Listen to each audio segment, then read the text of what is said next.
Buenas noches, nos encontramos en casa de Eduardo La Antigua con el hermano, amigo, gestor cultural, fotógrafo, poeta, responsable de la política cultural dominicana en los Estados Unidos, en su rol como comisionado desde hace unos 6-7 años, Carlos Sánchez, a quien le pido, ante todo, que nos describa quién es Carlos Sánchez,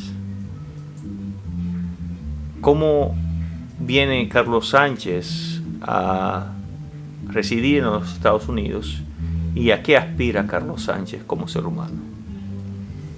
Bueno, Jimmy, son preguntas importantes cuando se le hace a alguien que su vida entera ha estado relacionado con el arte y la cultura.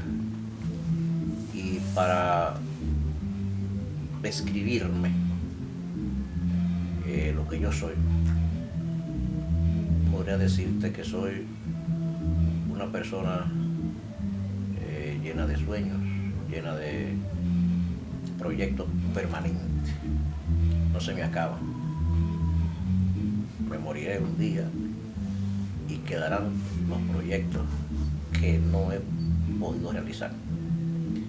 Y si tuviera mucho más vida eterna en la tierra, todavía no pudiera cumplirlo. Así es la inmensidad de mis deseos en función de realizar cosas. Y que yo quiero hacer, seguir cumpliendo todas las cosas que yo sueño, lo que son proyectos racionales y otros que son tan irracionales y eventuales como el arte. Carlos, tú eres encargado de la política cultural dominicana en los Estados Unidos. Trabajas todos los días muy cerca de gentes con muchos intereses y muchas agendas que no necesariamente son la agenda del gobierno, de la misma institución en la que tú diriges.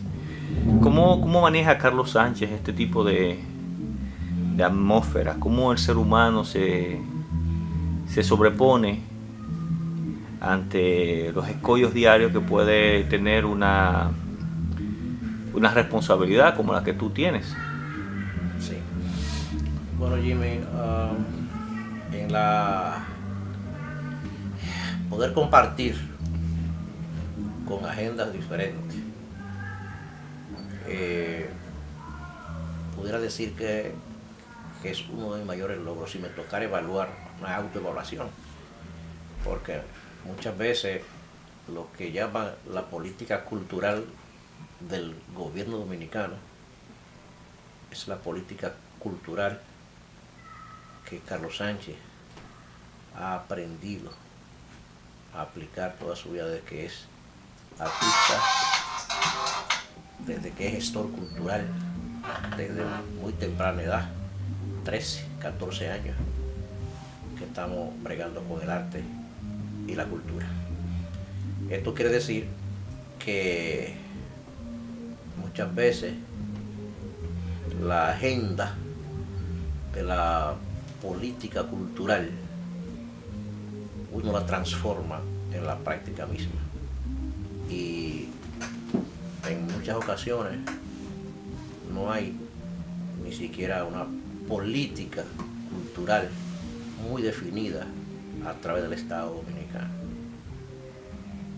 Digo esto y lo digo frente a las cámaras porque ha sido así, y entonces le lleva a uno a aplicar en la práctica lo que es la concepción particular y la visión del mundo que uno tiene a través de los elementos artísticos y culturales. Una última pregunta en torno a... Eso me hace, Ajá. inclusive, marcar una cierta independencia personal con relación a la actividad que realizo. Una última pregunta en torno a lo que es tu rol como responsable, ¿no?, de esta institución que es el Comisionado Dominicano de Cultura. Si fuésemos a poner en balance, en palabras, lo que han sido tus metas, tus logros y tus grandes desafíos, cosas que no has logrado, ¿cuáles serían esas? ¿Cuáles podrías tú nombrar así a vuelo de pájaro? ¿Cuáles serían los grandes hitos alcanzados por Carlos Sánchez como gestor de una política cultural que pueda llevar el sello gubernamental o el sello propio, y lo cotidiano, ¿no?, lo que enfrenta como ser humano, como ente social y como ente político, por decirlo de alguna manera, ante una comunidad tan diversa y tan especial como la nuestra? Sí. Yo vi una película que se llamaba La lista de Schindler, donde al final el Schindler, que fue salvando judíos para que no fueran aniquilados por la guerra y la persecución nazi, él decía: me faltó uno más por salvar, uno más. Y yo dirijo una institución que cuando salga de ahí diré lo que decía Schindler: me faltó algo más. Sin embargo, es mucho el esfuerzo de ir cumpliendo a cada momento todo lo que ha sido un reclamo de las comunidades culturales, pero muchas veces ni siquiera lo que esa comunidad cultural estaba pensando que se realizara. Ahora mismo, tú me mencionas cualquier cosa que te surge en la mente, cualquier pregunta que yo he realizado, y te aseguro, sin en lugar de equivocarme, que ya yo la he hecho o la tengo en carpeta para realizar.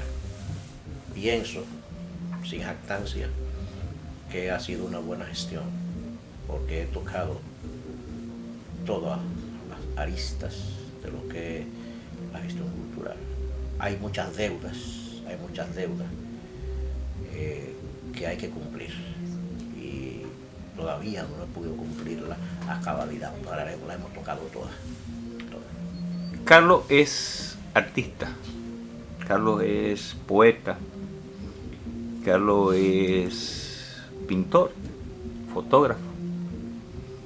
¿De dónde surge toda esta inclinación? ¿Cómo Carlos llega al arte? ¿Cómo Carlos se desarrolla? ¿Cómo es que Carlos ama tanto el teatro? Siendo, creció, por decirlo de alguna manera, la punta de lanza de su gestión. ¿Qué motiva a Carlos a integrarse al movimiento cultural, artístico? ¿Qué motiva a Carlos a crear? La necesidad de comunicar. Los artistas solo son artistas porque tienen un inmenso deseo de comunicar la realidad particular y única de las cosas. Por eso,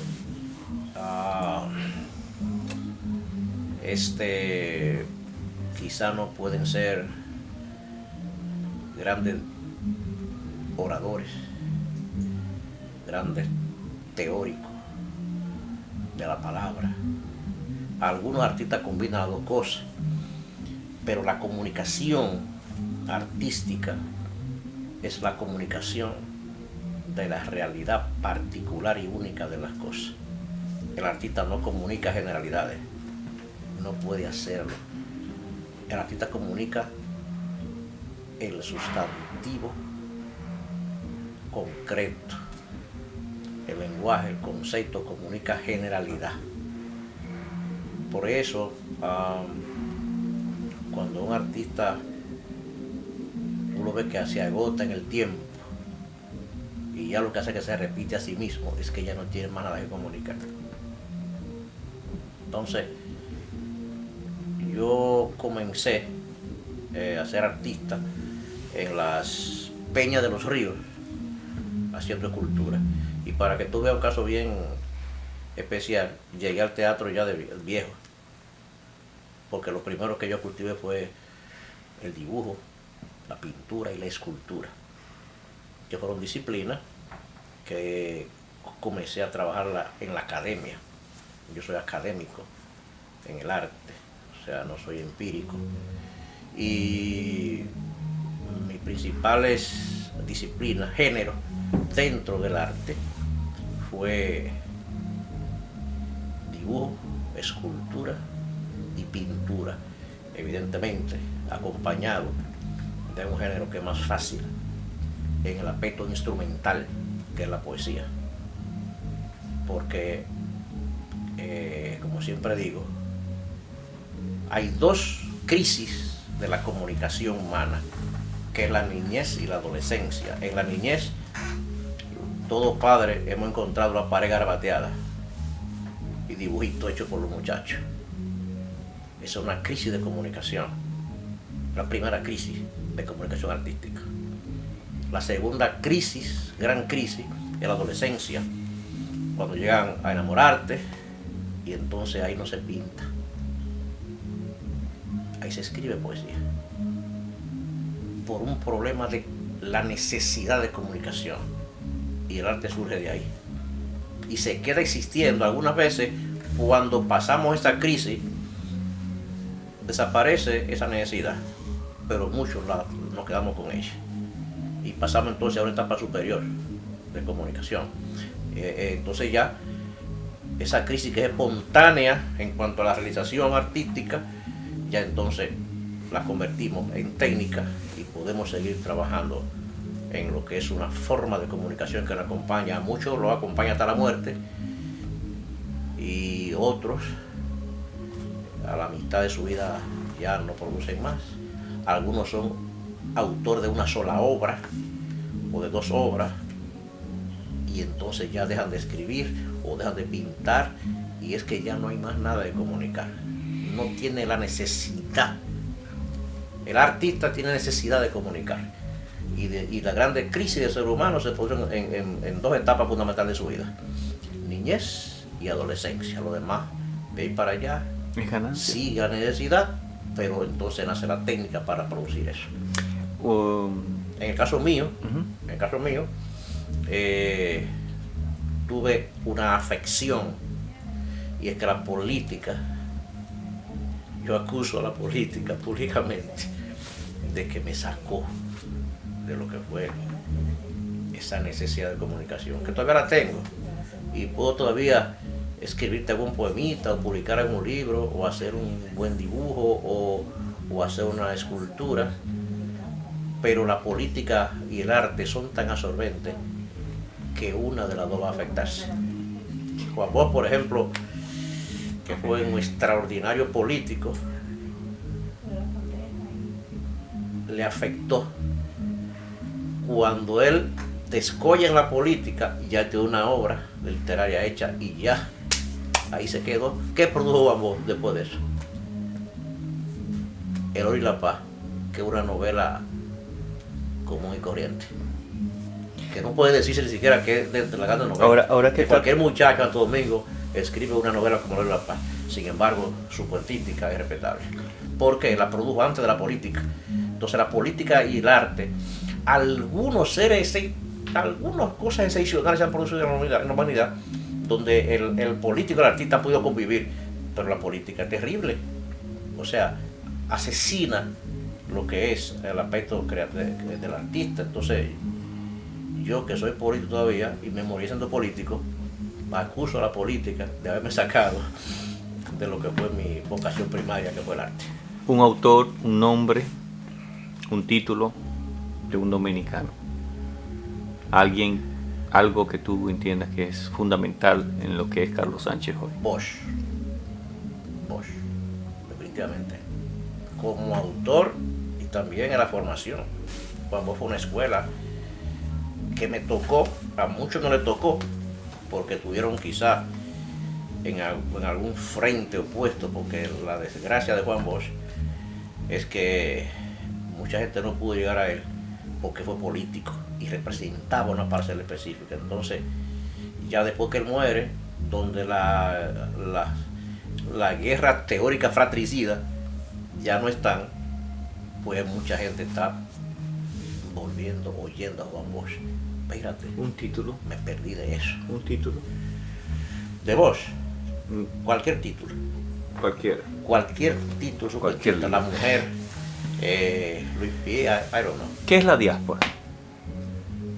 La diáspora son personas que están esparcidas en diferentes lugares del mundo, que han salido de su país y viven en cualquier lugar esparcido. Diáspora se usó hace muchos años con relación a las migraciones judías, pero la lengua es tan dinámica y tan activa que mucha gente tú oyes que aborrecen el término diáspora porque lo refieren al origen de la palabra. Sin embargo, somos diáspora. Yo me considero un ser de la diáspora y te considero a ti un ser de la diáspora y a todos los que estamos esparcidos por el mundo, porque ese término ya no podemos asociarlo a aquel primario de los éxodos judíos. No. Juan Bosch decía, creo que era en texto literario y lingüístico, que la lengua es muy activa, y decía, se escribió y se hablaba del imperialismo de Luperón, pero si tomamos el imperialismo en el sentido de esa palabra, como se conoce ahora, imperialismo, tú sabes lo que es ahora mismo. Pero era connotación. ¿Era Luperón imperialista? No, se refiere al mandato de Luperón, el imperialismo de Luperón. Por tanto, no podemos asociar una cosa con la otra. Diáspora para mí es eso en el momento actual. Por tanto, yo le seguiré llamando diáspora, que algunos odian esa palabra, no sé por qué la odian tanto. Somos diáspora, somos dominicanos esparcidos por razones mucho de diferentes índoles, algunos de carácter económico y otras por decisión propia. Yo vine por decisión propia y me convertí en diaspórico.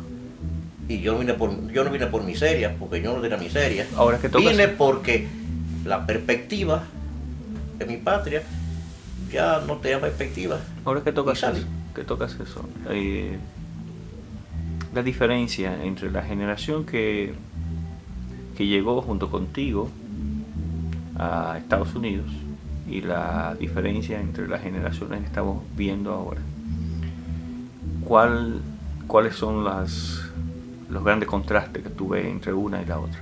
Sí, hay varias generaciones de inmigrantes dominicanos, varias generaciones. Pero me refiero a la tuya en específico, aunque sea sí, de bastante época. Para parte de la mía, para poder hacer relación, puedo decirte que hubo una inmigración antes de la Revolución de Abril, hubo una inmigración posguerra, que todos sabemos el tipo de migración que fue, generalmente una migración de carácter político, impulsado y expulsado por la guerra. Una generación que surge después del 70, después del 80, la del 80 fue una migración, y la del 90, donde se decía que había una migración de una clase social de los más bajos estratos de la población, y otra migración donde están muchos escritores que han venido, que se formaron aquí inclusive, y tenemos entonces lo que es la diáspora literaria, para llamarlo con un nombre. Mira, vamos a hacer unas cosas. Vamos a continuar con esta entrevista en los próximos 10 minutos. Yo voy a hacer una pausa porque es necesario hacerlo. Ok. All right.